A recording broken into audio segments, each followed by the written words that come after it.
I, I, alala,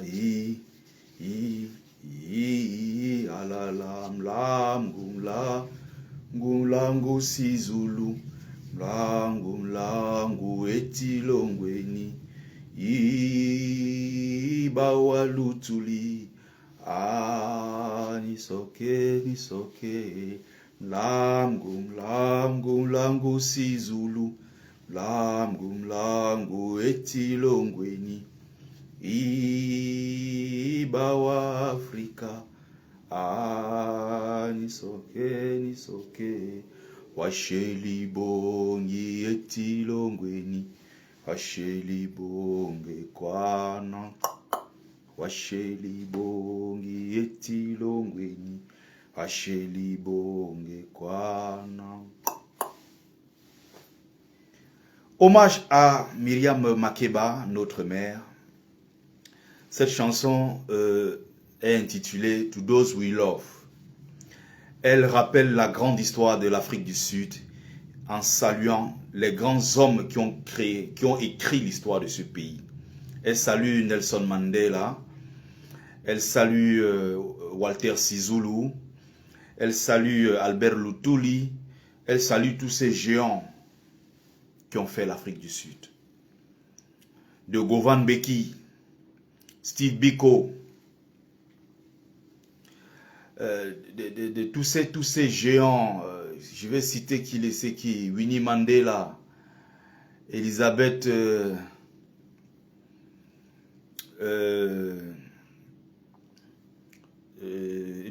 oui, Sisulu,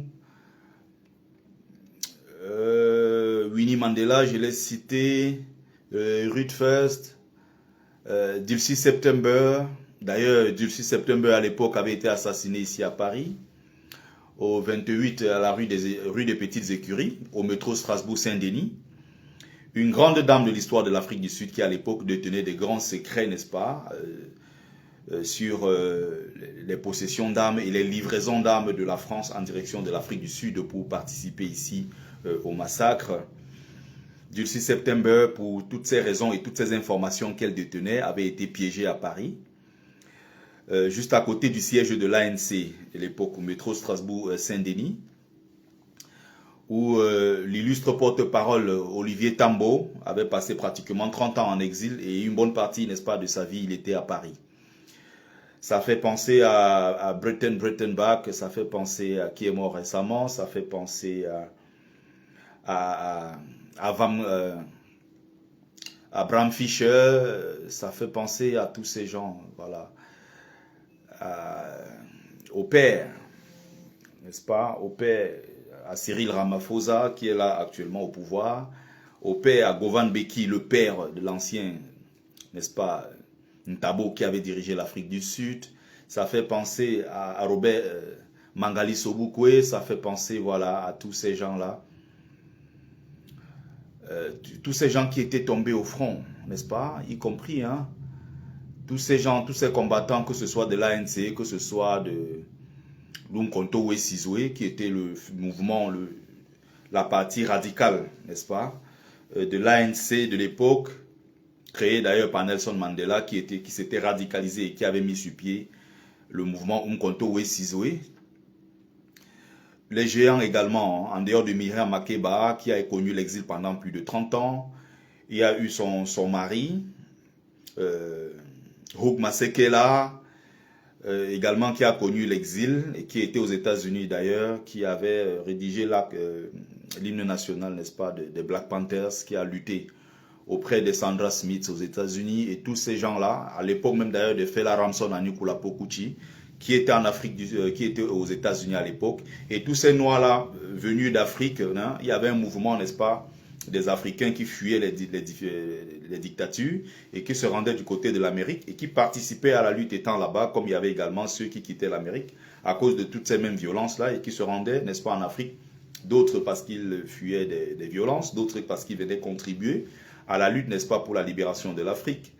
C'est le cas de Stokely Carmichael, c'est le cas, voilà, de beaucoup de ces panafricanistes qui à l'époque avaient fait le chemin inverse. Quand je parle de ce pays, ça me fait très très mal parce que l'Afrique du Sud, c'est le pays de mon cœur, c'est l'une des fiertés du continent africain. L'Afrique du Sud, c'est comme pour moi Haïti, c'est comme pour moi l'Éthiopie. Voilà les deux grands symboles de la fierté du peuple noir. Mais malheureusement, nous nous trouvons aujourd'hui dans une situation qui d'ailleurs n'est pas la première. Ça s'est répété ces dernières décennies, où on voit des violences très graves en Afrique du Sud, où on voit des jeunes Sud-Africains descendre dans les rues pour attaquer les autres Africains qui viennent là-bas comme migrants, voilà, se chercher pour une meilleure vie, quoi. Voilà, malheureusement, ce qui arrive. J'ai commencé avec cette belle petite chanson d'hommage parce qu'il fallait rappeler ces héros, une façon de leur dire. Si vous étiez en vie aujourd'hui pour voir ce que vos descendants sont en train de faire aux étrangers, entre guillemets, parce qu'en Afrique, on est sur nos terres, on est chez nous.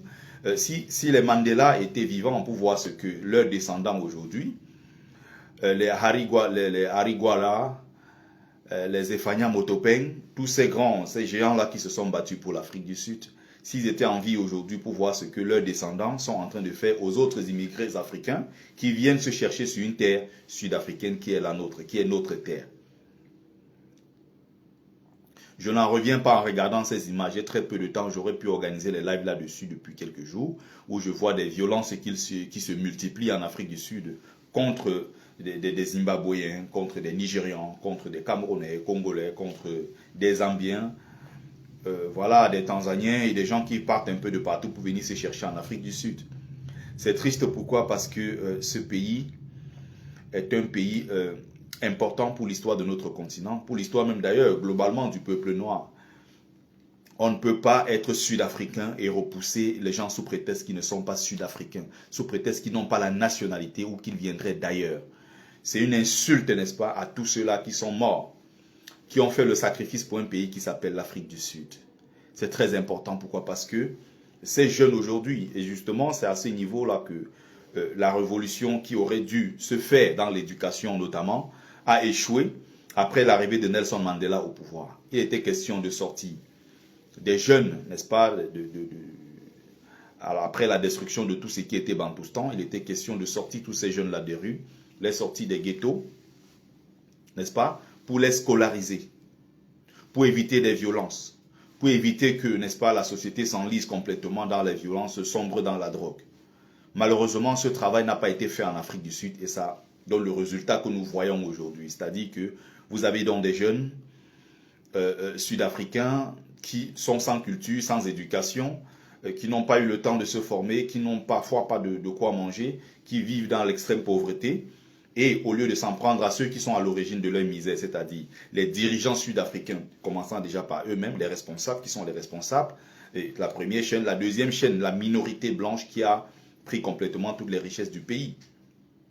Au lieu de s'en prendre à ceux-là, ils orientent. Ça s'appelle le transfert. Les techniciens, n'est-ce pas, dans ce domaine, ils appellent ça, les spécialistes appellent ça le transfert d'agressivité. C'est-à-dire que vous êtes sur un territoire comme l'Afrique du Sud, un territoire pris en otage par la minorité blanche, et également une minorité indo-pakistanaise qui est installée et qui s'en sort très bien par rapport aux Noirs. Les frustrations, n'est-ce pas, grandissent au fur et à mesure, et ça va créer quoi? Ça va créer ce transfert-là d'agressivité, c'est-à-dire que au lieu de s'en prendre à ceux-là qui détiennent les richesses, aux détenteurs de richesses, au lieu de s'en prendre à ceux-là qui ont détruit l'Afrique du Sud progressivement et qui se sont accaparés toutes les richesses, au lieu de s'en prendre à leurs dirigeants qui sont responsables de l'enlisement du pays, ils s'en prennent aux pauvres immigrés qui viennent aussi en Afrique du Sud se chercher.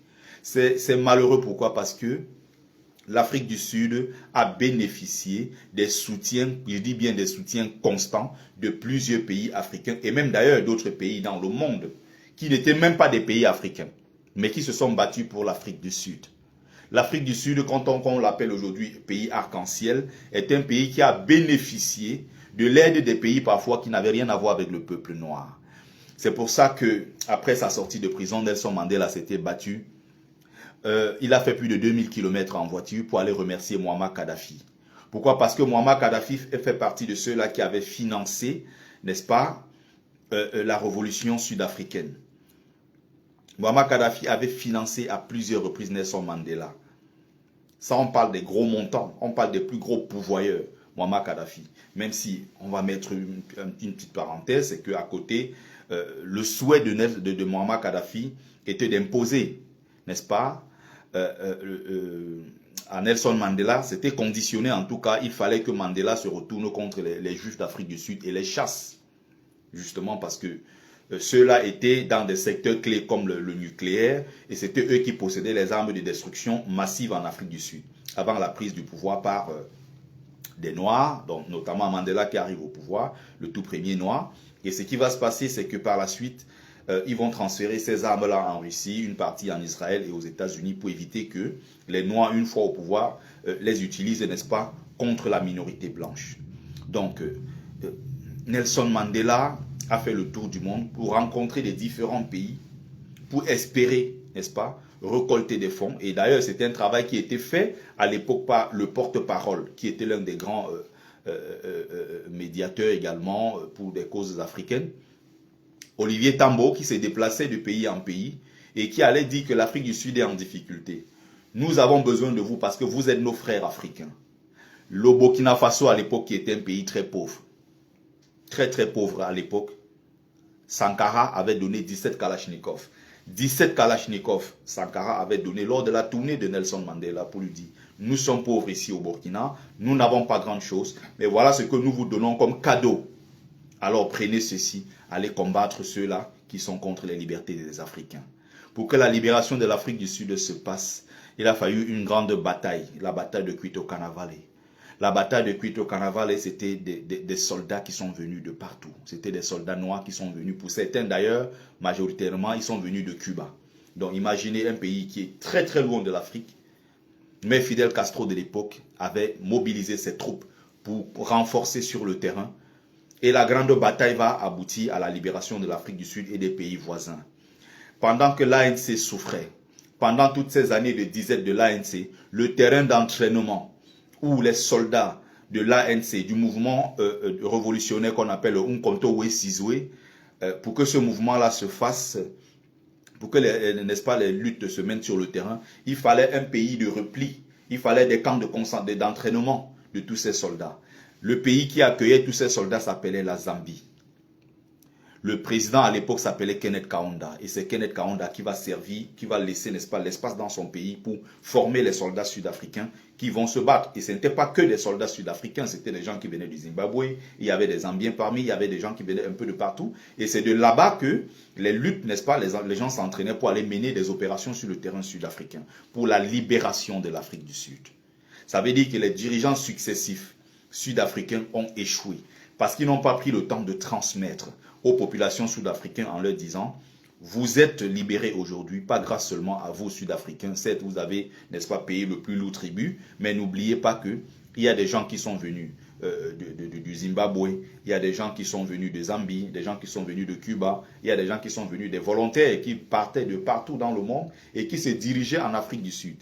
Le monde entier, il y avait des manifestations à Paris, à Londres, partout dans le monde entier, aux États-Unis pour soutenir l'Afrique du Sud. Donc l'Afrique du Sud ne s'est pas faite elle-même. Alors, c'est quoi, qu'est-ce qui explique donc ce que j'ai appelé tout à l'heure le transfert d'agressivité? C'est justement ça le fond du problème. Il fallait éduquer les Noirs sud-africains. Il fallait les sortir du ghetto. Il fallait les former. Ce travail n'a pas été fait. Et voilà aujourd'hui les Sud-Africains qui agressent nos propres enfants qui sont venus se chercher en Afrique du Sud. C'est une terre de liberté. Comment se fait-il que les Blancs, la minorité blanche d'Afrique du Sud, qui détient 78% de terres, cette minorité blanche qui détient pratiquement toutes les richesses du pays, il faut rappeler que l'électricité là-bas, ça appartient au privé, l'eau appartient au privé, et que même d'ailleurs, la majorité des infrastructures, n'oubliez pas que même la monnaie sud-africaine, le rand, c'est la propriété de la minorité blanche. Et l'une des familles les plus riches de la planète Terre, c'est la famille Oppenheimer. Et la famille Oppenheimer, elle est sud-africaine. Elle est là depuis des générations. Cette famille a fait fortune en Afrique du Sud. Et tous ces gens n'ont pas pensé aux populations pauvres, n'est-ce pas, qui se battent tous les jours contre la pauvreté. Ces populations qui n'arrivent pas à manger, à se scolariser, à se loger décemment. Et à côté, n'oubliez pas, il y a un décalage, n'est-ce pas? Il y a un déphasage total entre le niveau de développement économique, le niveau de développement infrastructurel de l'Afrique du Sud et la mentalité même du Sud-Africain. Parce qu'on a échoué au niveau de l'éducation. Qui devait faire ce travail? Ce sont les Sud-Africains eux-mêmes. Ce sont les dirigeants successifs, ceux-là après Mandela, Thabo Mbeki, et tous ces gens qui ont pris le pouvoir, jusqu'à Cyril Ramaphosa à l'heure actuelle. Ils auraient dû travailler suffisamment, sensibiliser les Sud-Africains sur l'importance d'avoir des étrangers, sur l'importance, parce qu'on ne peut pas laisser les descendants, parce que certains ne le savent pas. Le fou et le raciste qu'on appelle Mohandas Gandhi. Gandhi a vécu en Afrique du Sud pendant plus de 14 ans. Mohandas Gandhi qui est présenté comme un héros, n'est-ce pas, en Inde. D'ailleurs, c'est pas pour rien que les intellectuels sud-africains s'étaient réunis dans une université. Certains d'ailleurs, même en Angleterre, ils ont décidé de casser, de déboulonner complètement la statue de Mohandas Gandhi, parce qu'ils s'étaient rendu compte qu'en fait, l'histoire qu'on leur a expliquée, ce qu'on a vendu comme un homme de paix, était en réalité un homme très très raciste.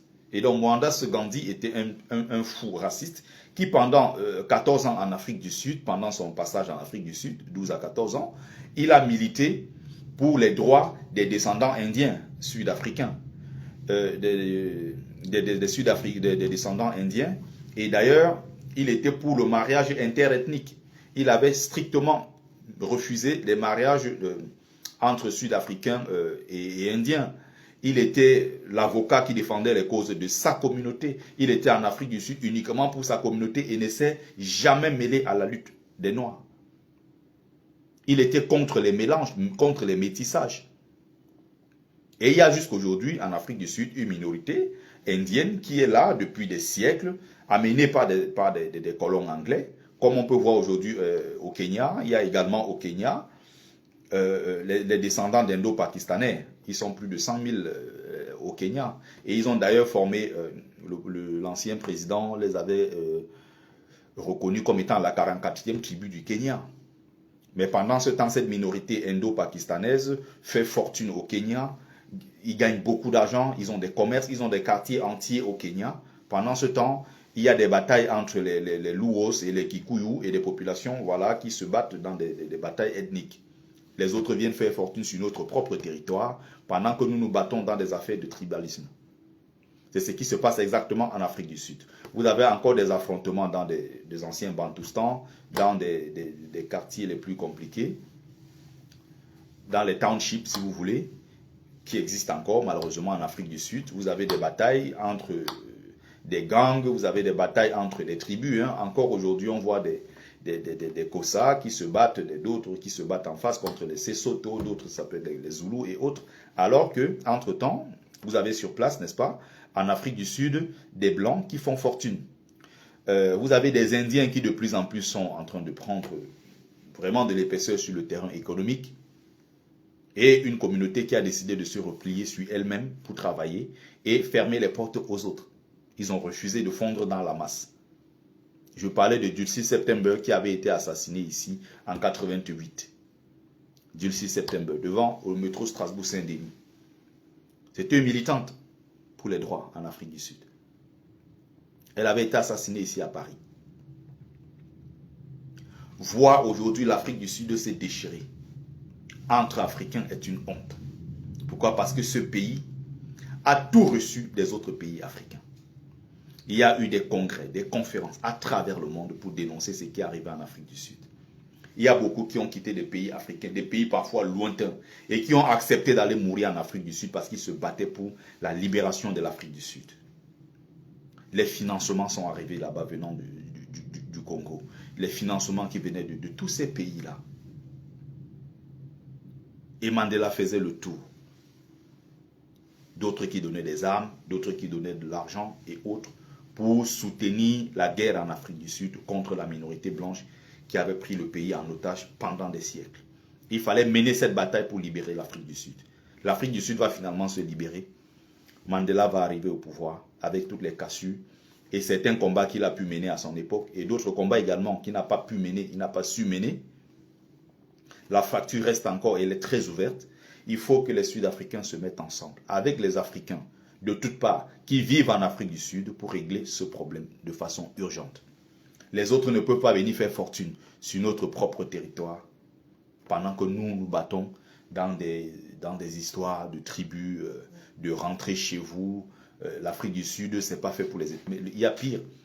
Il y a certains voyous qui sont allés jusque dans des hôpitaux, sortis des malades, Zambiens, Tanzaniens et autres, Camerounais, Congolais. N'oubliez pas qu'il y a une forte communauté nigériane en Afrique du Sud. Ils sont allés les attaquer jusque dans les hôpitaux, sortis des malades et jetés dehors. Ce n'est pas possible de voir une telle chose sur le continent africain. Alors qu'à côté, vous avez des villes, hein, vous avez des Bloemfontein, vous avez des grandes villes, Stellenbosch, vous avez des villes françaises où ils vivent paisiblement. Vous avez des villes de descendants de colons anglais, hollandais et autres qui vivent paisiblement en Afrique du Sud.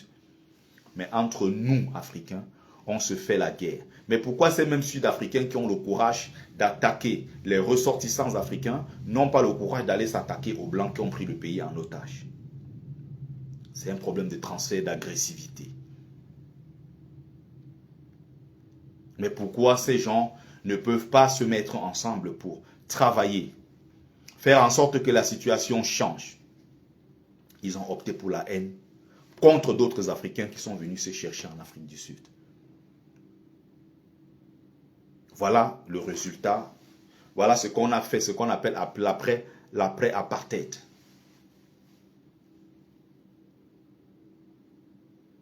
Ils vivent paisiblement, justement, à Franschhoek, au Rania, ils sont tranquilles là-bas. Tranquilles. Personne ne peut les inquiéter.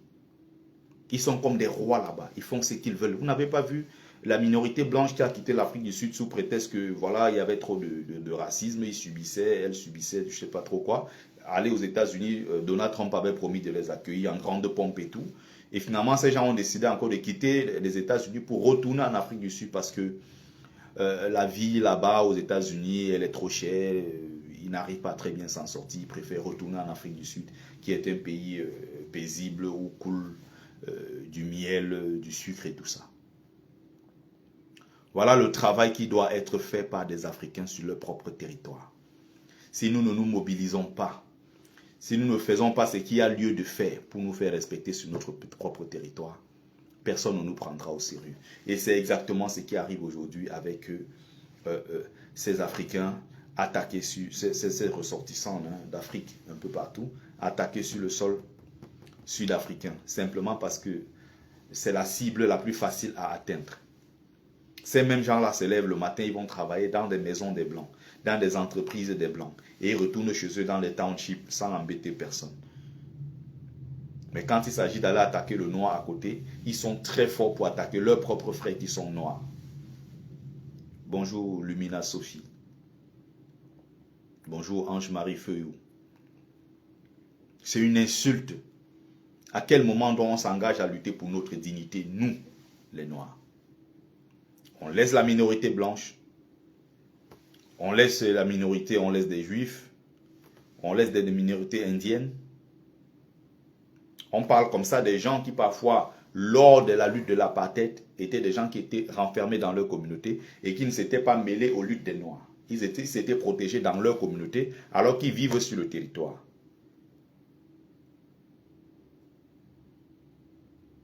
C'est comme ce qui se passe au Kenya. Il y a des désordres dans le pays. Vous allez entendre des gens se battre pendant des mois et des mois dans des rues pour le changement des conditions de vie dans ces pays. Vous n'allez pas entendre la minorité indo-pakistanaise. Alors que cette minorité est bien présente sur le territoire depuis plus de 100 ans. Au Kenya. Ils sont nés là-bas. Ils ont grandi là-bas. Leurs parents et arrière-parents sont nés, ils ont grandi au Kenya. Mais ils ne se sentent pas concernés par ce qui se passe au Kenya. Ils sont là pour se faire de l'argent et solidifier leur communauté. Et entre-temps, nous les Africains, nous les Noirs, on se bat entre nous. Des Sud-Africains vont attaquer des quartiers nigérians, des quartiers tanzaniens, zimbabwéens et autres. Et le même apartheid qui se vit en Afrique du Sud se vit aussi au Zimbabwe. La majorité, l'écrasante majorité de la population du pays est noire. La population végète. Rien n'est fait pour que cela change. J'ai très très mal, d'autant plus que c'est un pays que j'aime passionnément. J'aime beaucoup l'Afrique du Sud. J'espère bien que mon prochain voyage, voilà, j'espère que je vais aller faire un tour en Afrique du Sud. C'est un pays que j'aime beaucoup. Et quand je vois un pays comme ça, c'est un exemple de lutte, de sacrifice, un exemple en matière, n'est-ce pas, de résistance contre l'injustice, contre les colons. L'Afrique du Sud a montré vraiment ce qu'il fallait faire pour obtenir sa libération. Le sang a beaucoup coulé dans ce pays. Les gens se sont sacrifiés pendant des générations pour espérer avoir cette ère de liberté, où il y a ce semblant de liberté qu'on voit aujourd'hui en Afrique du Sud. Et les gens se lèvent aujourd'hui pour attaquer leurs propres frères, ce qui est une honte. Il va falloir régler ce problème urgemment. J'apprends que l'un des grands héros qui se bat là-bas, le leader de Economical Freedom Fighters, qu'on appelle Julius Malema, j'apprends qu'il est en prison. Entre-temps, il a été arrêté. Je pense que c'est un gars, s'il était en liberté, il n'aurait jamais, mais alors, il jamais accepté, tolérer une telle chose sur le territoire sud-africain. Lui qui est un grand défenseur de l'Afrique et qui se bat pour notre cause, évidemment. L'Afrique du Sud, c'est chez nous. On est sur nos terres là-bas. Et tout doit être fait pour que n'importe quel Africain qui arrive en Afrique du Sud se sente chez lui. On ne peut pas subir les mêmes choses avec les Blancs, on subit avec les Arabes et on subit encore la même chose venant de nos propres frères. Ce n'est pas possible. J'ai très très peu de temps pour développer, vraiment entrer dans les détails les plus profonds.